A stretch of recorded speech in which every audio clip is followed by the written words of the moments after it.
How to cancel JustFit subscriptions. First of all, open a Play Store in your Android device and navigate to top right corner and tap on your profile icon.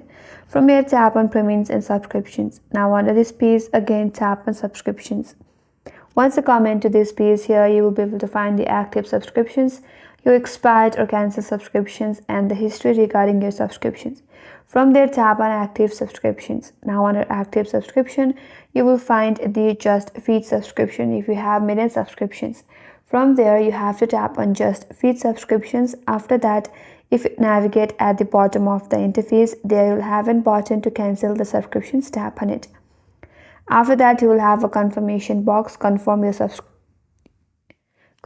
the cancel subscriptions, and once you confirm it, your JustFit subscriptions will be cancelled. That's the simple way to cancel JustFit subscriptions on your Android device. And that's all for this video. Hope this video was helpful. If you're new to our channel, consider subscribing, and thanks for watching. Stay tuned for more videos.